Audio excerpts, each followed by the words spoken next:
7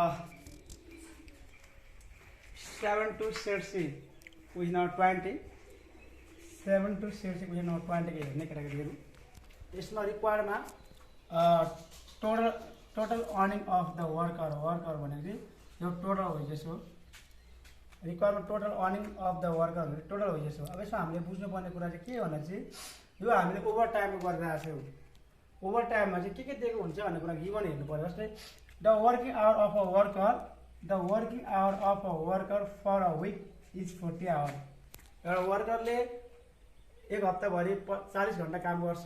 he work 50 hour in a week. तर sorry एउटा वर्करले एक हप्ताभरि 50 घण्टा काम गर्छ तर उसले काम गर्नुपर्ने चाहिँ 40 घण्टा मात्र एक्चुअली रूपमा।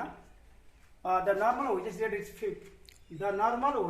Is 100 per hour and the overtime is paid 820% of normal rate। अब यहाँ गिभनमा के दिएको छ भन्ने कुरा हामीले सबैजना पहिला बुझ्नुपर्छ। गिभनमा सबैजना पहिला बुझ्नुपर्ने ओभर टाइममा चाहिँ ओभर टाइम भनेको ओटी हो। ओटीमा चाहिँ ओटीको फाल्टै पैसा हुन्छ। तिमीलाई मैले अस्ति नै यो भनिसकेको छु।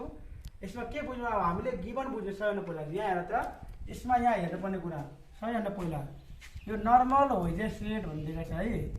नर्मल वेजेस रेट भनेर नर्मल वेजेस दिएको छ भने चाहिँ यसलाई जे जति सार्ने गिभन भनेर लेख्ने पहिला गिभनमा नर्मल वेजेस रेट लेख्ने नर्मल वेजेस रेट जे त्यसलाई सार्ने हो। नर्मल वेजेस रेट भनेको चाहिँ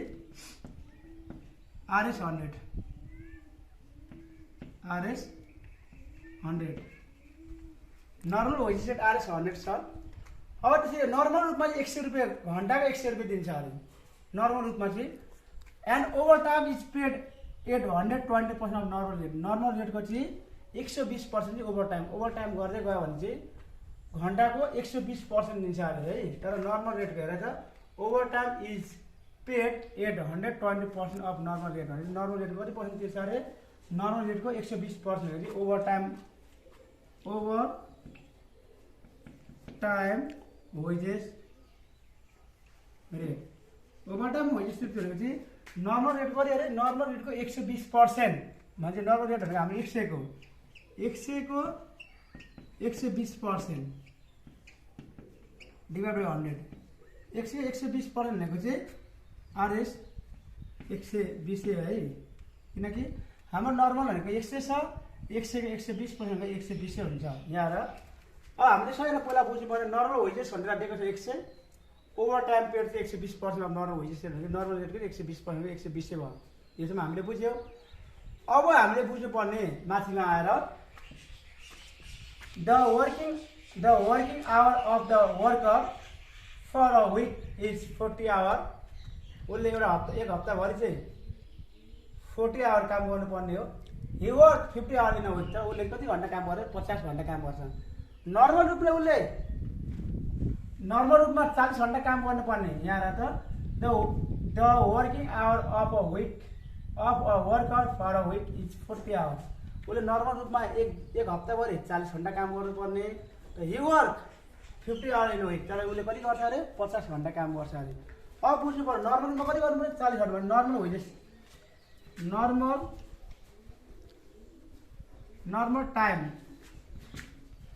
नर्मल टाइम कति गर्नु उसको नर्मल रूपमा गर्ने टाइम चाहिँ नर्मल टाइम टेकन भने नर्मल टाइम 40 आवर हो। नर्मल रूपमा उसले गर्नुपर्ने 40 आवर हो। तर उसले कति गर्छ अरे 50 आवर गरेर कति ओभर टाइम रहेछ त। अब ओभर टाइम नर्मल रूपमा उसले 40 घन्टा काम गर्नुपर्ने तर उसले 50 घन्टा चाहिँ काम गर्छ अरे। कति ओभर टाइम भने चाहिँ 50 माइनस 40 गरेर चाहिँ 10 आवर चाहिँ ओभर टाइम रहेछ। 10 आवर चाहिँ हाम्रो ओभर टाइम हो है। 10 आवर चाहिँ हाम्रो ओभर टाइम हो। अब यहाँ कुरा बुझ्नुपर्ने कुरा चाहिँ सबैभन्दा पहिला बुझ्नुपर्ने एक्चुअली फेरि म भन्न गइरहेको छु यसमा हेर फेरि एक्चुअली म भन्न गइरहेको छु नर्मल वेजेस रेट भनेको 100 ओभर टाइम भनेको चाहिँ 120% भनेको 120% नै हुन्छ। एउटा वर्करले एक हप्ताभरि 40 घन्टा काम गर्नु नर्मल रूपमा 40 घन्टा काम गर्नु नर्मल 40 हुन्छ। He work 50 hour in a week. तर उसले कति 40 घन्टा काम गर्नु 50 घन्टा काम गर्नु कति बढी भयो होला चाहिँ 10 आवर बढ्यो भने त्यो चाहिँ ओभर टाइम है। अब यहाँसम्म यो गिभन हामीले बुझ्यो भने अब केही पनि छैन, अब फर्मुला एप्लाई गर्ने। नाउ के छ भने चाहिँ now total wages is equal to normal time into normal wages rate, यदि फर्मुला है, plus over time into over time wages rate, यो फर्मुला हो। यो फर्मुलाबाट आएको। अब हाम्रो नर्मल वेजेस रेट पनि छ। नर्मल वेजेस रेट भनेको चाहिँ नर्मल टाइम 40 छ, 40 गर्ने। ओभर टाइम भनेको 100 छ, सरी नर्मल टाइम भनेको 40 छ, नर्मल 40 छ, 40 ठ्याक्कै राख्ने। नर्मल वेजेस रेट भनेको 100 छ, नर्मल वेजेस रेट 100 नै राख्न जानुपर्छ। त्यसरी ओभर टाइम भनेको हाम्रो 10 आवर छ, 10 गर्ने into over time wages rate 120% छ, 120 जे छ त्यसलाई सारेको। यहाँ त एकछिन फेरि मैले भन्न गइरहेको छु। नर्मल टाइम 40 लाई सारेको। नर्मल वेजेस रेट भनेको 100 लाई जे छ त्यसलाई सारेको। ओभर टाइम 10 आवर त्यसलाई ठ्याक्कै सारेको। ओभर टाइम वेजेस रेट भनेको 120 सारेको। अब यसलाई मल्टिप्लाई गर्ने हो। 40 × 100 गर्दा 4000 प्लस 10 × 120 गर्दा 1200 टोटलिङ गर्दा अब आरएस 5200 है।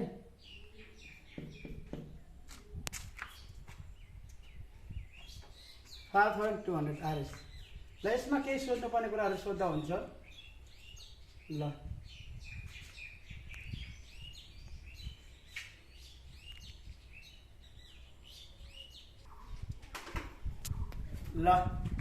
हेर्ने यो क्वेसन होमवर्क हो केटाकेटीहरू।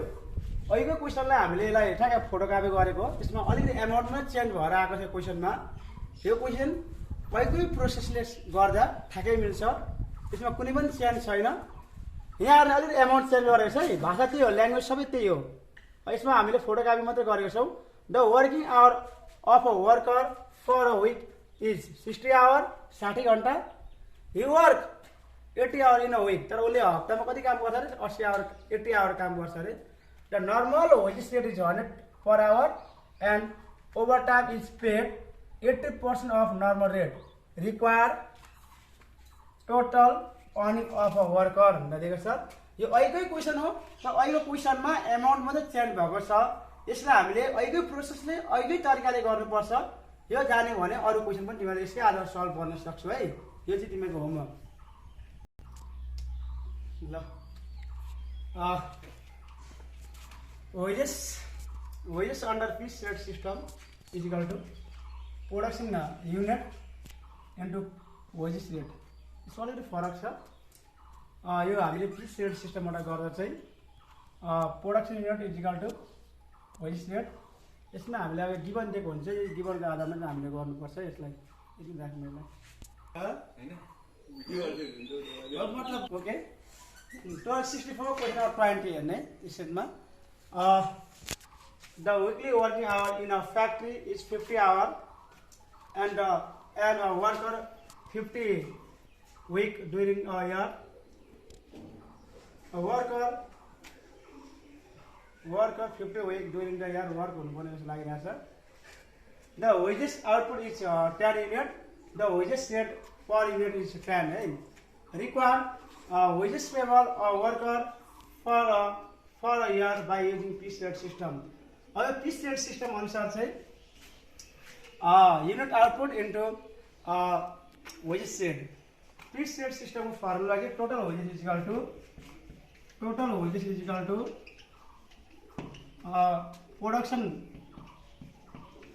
Production unit into wages rate हो, वेजेस रेट। यसमा हामीले के बुझ्नुपर्छ भने यहाँ प्रोडक्सन युनिट चाहिन्छ नि, अर्को वेजेस रेट चाहिन्छ है यसमा। अब हामीले यहाँ दिएको गिभन अनुसार यहाँ के गिभन दिएको छ भन्ने कुराहरू यहाँ बुझ्ने हेर्ने। जस्तै गिभनमा गिभन सबैभन्दा पहिला हामीले बुझ्नुपर्ने wages wages rate per unit 10। अनि यहाँ वेजेस रेट दिएको छ नि, यो रेट, यो वेजेस रेटलाई हामी सार्ने जे छ त्यसलाई सार्ने। वेजेस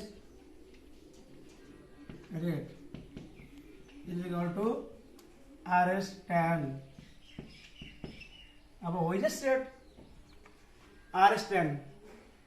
अब हामीलाई चाहियो युनिट प्रोडक्सन। अब युनिट प्रोडक्सनमा चाहिँ प्रायः हेर्ने अब के बुझ्नुपर्छ भने चाहिँ सबैले यो हिसाब सल्भ गर्नु अगाडि चाहिँ हामीले बुझ्नुपर्ने चाहिँ एक वर्षमा कति हप्ता हुन्छ भने बुझ्नु पर्यो। एक वर्षमा नर्मल्ली 52 हप्ता हुन्छ, 52 विक हुन्छ।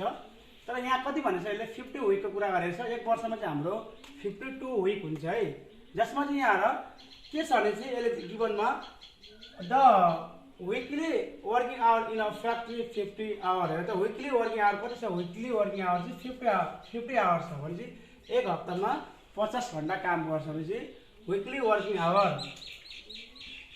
Weekly working hour, weekly working hour 50 weekly working hours 50। त्यसै गरी worker work 50 week during the year. एक वर्ष कति गर्छ अरे उसले? 50 घन्टा 50 हप्ता काम गर्छ एक वर्षमा। Working hour a year, working hour यहाँ हेर्ने wages rate per unit is 10 hour wages rate rupees 10 छ। अब यहाँ कुरा बुझ्नुपर्ने के छ भन्दा चाहिँ working hour in a week भने चाहिँ working hour in a week भने एक हप्ता कति घन्टा काम गरिरहेछ भन्दा चाहिँ यसले working hour in a week भने चाहिँ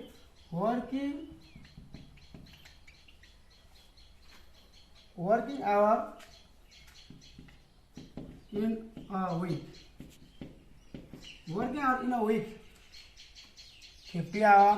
एक हप्तामा चाहिँ 50 घन्टा काम गर्छ अरे। 50 आवर एक हप्तामा 50 घन्टा काम गर्छ। Working hour in a year, working hour in a year एक वर्षमा 50 हप्ता काम गर्छ अरे। 50 हप्ता week. Working hour in a year भनेको चाहिँ 50 विक। त्यसै गरी output per hour, output per hour 10 unit. अब हामीले यहाँ बुझ्नुपर्ने कुरा है के बुझ्नुपर्छ भने चाहिँ सबैभन्दा पहिला गिभन बुझ्ने हो। जस्तै वेजेस रेट भन्दा दिएको 10 यसलाई सदर सारेको वेजेस रेटलाई। अब the weekly working hour in a factory is 50 hour. Weekly working hour चाहिँ working hour in a week एक हप्ताभरि चाहिँ उसले 50 एउटा वर्करले एक हप्ताभरि 50 घन्टा काम गर्छ अरे। एक हप्ताभरि 50 घन्टा। अनि working hour in a year भने एक वर्षमा एउटा वर्करले चाहिँ 50 विक काम गर्छ। आउटपुट पर आवर भने चाहिँ आउटपुट पर आवर कति हो? 10 युनिट। आउटपुट 1 युनिट आउटपुट गर्नको लागि 10 युनिट आउटपुट पर आवर एक घन्टामा चाहिँ 10 युनिट आउटपुट गर्छ अरे। अब हामीले चाहियो यहाँ वेजेस रेट त निकै छ। अब हामीलाई आउटपुट पर युनिट निकाल्न लागि चाहिँ आउटपुट युनिट निकाल्न लागि चाहिँ यहाँ हेर्ने केटाकेटीहरू, यो वर्करले चाहिँ एक दिनमा एक घन्टामा वर्करले 1 घन्टामा 10 युनिट प्रोडक्सन गर्छ अरे। 1 घन्टामा पर आवर सरी 1 आवरमा चाहिँ एउटा वर्करले 1 आवरमा चाहिँ 10 युनिट प्रोडक्सन गर्छ अरे। 10 युनिट प्रोडक्सन गर्छ अरे। त्यसरी 1 हप्तामा 50 घन्टा काम गर्छ अरे। 1 हप्ता कति घन्टा काम गर्छ? 50 घन्टा काम गर्छ अरे। त्यसै गरी 1 वर्ष कति हप्ता काम गर्छ अरे? 50 हप्ता काम गर्छ अरे। अब टोटलिङ गरेर कति हुन्छ त हेर त 5 or 25 000 युनिट 25,000 युनिट 1 वर्षभरि प्रोडक्सन हुँदो रहेछ। यो कुरा हामीले बुझ्नुपर्छ। यहाँ त अलिकति फरक छ। यो चाहिँ के छ भने चाहिँ यसमा चाहिँ हामीले मिनेटमा दिएको छैन। मिनेटमा नदिएको कारणले घन्टामा चेन्ज गर्नु पर्दैन। यसमा चाहिँ के बुझ्यो भने आउटपुट पर आवर 10 युनिट 1 घन्टामा 10 युनिट आउटपुट प्रोडक्सन हुन्छ अरे। 1 घन्टामा 10 युनिट आउटपुट प्रोडक्सन हुन्छ अरे। अनि 1 हप्तामा कति घन्टा काम गर्छ? 50 घन्टा 1 हप्ताभरिमा 50 घन्टा काम गर्छ अरे। त्यसैगरी 1 वर्ष कति हप्ता काम गर्छ अरे? 25 हप्ता। टोटलिङ गरेर चाहिँ 25,000 युनिट आउटपुट प्रोडक्सन हुन्छ। नाउ अब चाहिँ हाम्रो